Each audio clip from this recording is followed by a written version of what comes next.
Down with dope. Drugs are no good. Drugs are no good. Get them out of our neighborhood. Get them out of our neighborhood.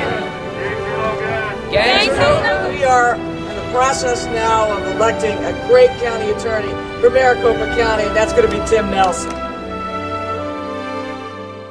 We are fortunate now to have somebody running for the post of county attorney who is a great lawyer, has been a supervisor of lawyers, who understands the criminal justice system, but also understands the broader range of what being the lead public counsel really means, and the kind of standards that you have to insist upon. Number one, you have to be able to manage people and manage a budget.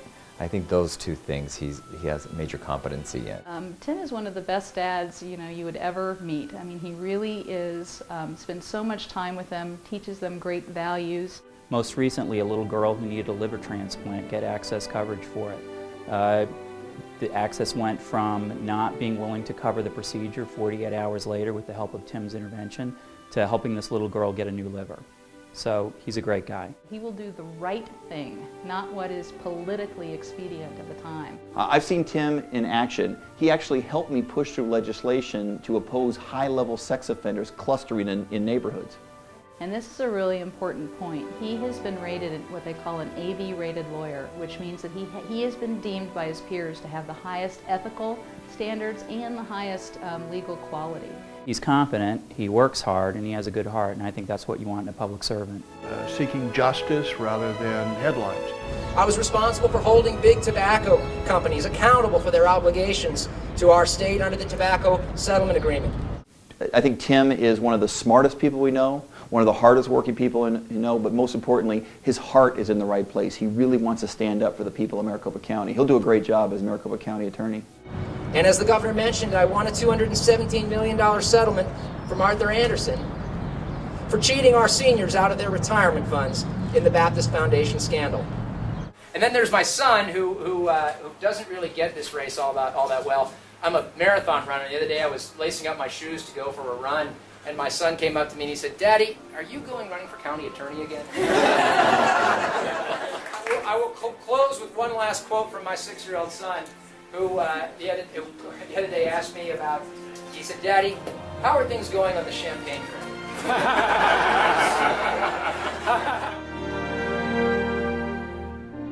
County attorney is an enormously important position.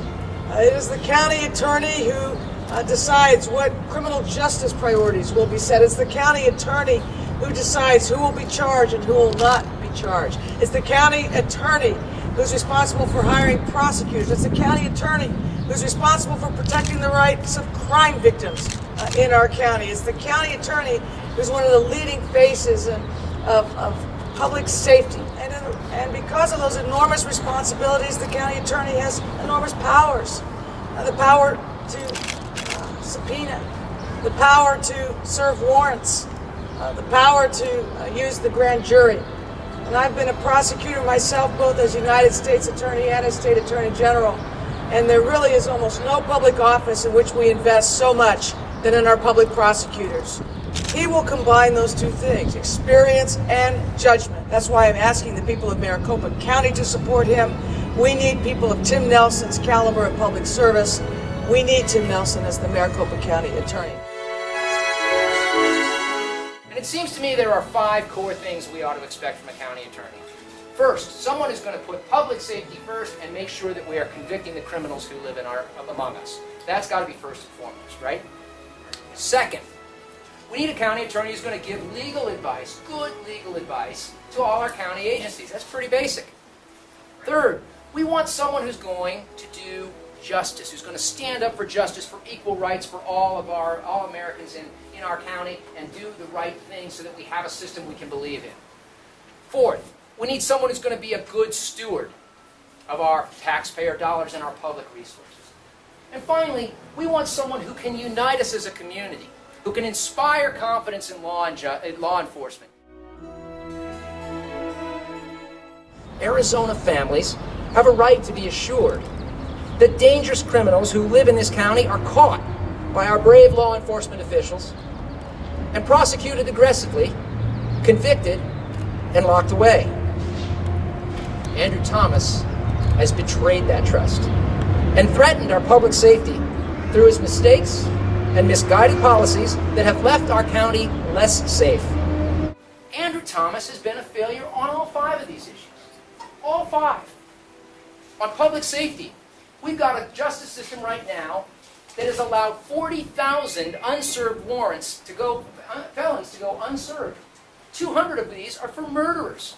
200 murderers, he's not served the warrant. We've got a system right now where we are losing cases we should never be losing in court. I talk to judges who tell me about this all the time. They say, we are seeing more and more acquittals of criminal defendants than we've ever seen before.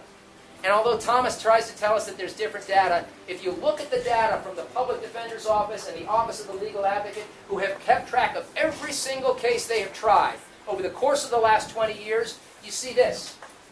In 2004 and before, our county lost fewer than 1 in 5 criminal cases. In 2006, under Thomas, that had gone up to 1 in 4. In 2007, it was nearly 1 in 3.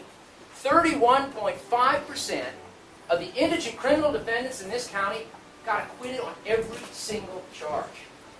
Now, folks, that means he's either prosecuting innocent people or he's bungling the prosecutions of guilty people. All you got to do is give good, competent legal advice to people like the sheriff and our county board of supervisors.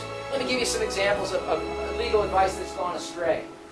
People know about Luke Air Force Base out in the West Valley, a $2 billion asset to our economy. We passed a law and the governor signed it, and it was a good law that protected Luke Air Force Base from future development. Andrew Thomas has interpreted that law in a bizarre fashion in which he's advising the county's board of supervisors that they should be increasing the permit approvals in the land around Luke and its auxiliary base. This threatens Luke in a very serious way, and we have been told time and again by the people at Luke that they will not be able to sustain Luke, and Luke will be a victim of cuts in the next BRAC process if we don't stop this development. It's foolish legal advice, and it's going to hurt us badly. We've also seen advice from him that condones these immigration sweeps that the sheriff has been engaging in. He just accepted at face value the sheriff's assertion that he was doing it in a way that wasn't racially profiling, but we know that the only people who get pulled over in those sweeps are Latino Americans. And we know that when our Latino American friends feel that they have to carry proof of citizenship with them just to go to the grocery store, we don't have a system of justice we can be proud of here in Maricopa County. That's the third thing. We want a county attorney that's going to promote justice. And what we've seen out of this county attorney is debacle after debacle, including the New Times subpoenas, where he asked for the records of every single person who read that newspaper online. And he didn't want to just know about that, he wanted to know what websites they'd been visiting before they logged on. He's trying to get into our reading habits. And when the newspaper editors complained, he had them arrested in a Soviet-style arrest. The New York Times just 2 months ago was opining about how the fact that there are places in the world where government cracks down on the press. They talked about Myanmar and Iran and China. And the last sentence of that editorial was, and last September it happened in Maricopa County. I studied World War II, and what they did to journalists, if journalists disagreed with the regime at the time, picking him up at the middle of the night and throwing him in jail. That's what Andrew Thomas did. Let's talk fourth about fiscal responsibility. In 2004, our county spent $5 million a year on outside counsel. Today, under Andrew Thomas, that figure is $16 million a year, more than a threefold increase. But what's worse is that 80% of that increase has gone to lawyers who contributed to his last campaign. When I was with the governor at the Attorney General's office, we would use our RICO funds for things like bulletproof vests for law enforcement officers, things that truly made our community safer and that made us more effective in prosecuting criminals. Andrew Thomas has used the majority of his RICO funds on ad campaigns that promote himself. If you've driven our highways and you've seen those big billboards where his name takes up a third of the billboard, you know what I'm talking about. Those are not public safety messages. Those are messages that promote Andrew Thomas. And folks, the time has come to fire Andrew Thomas.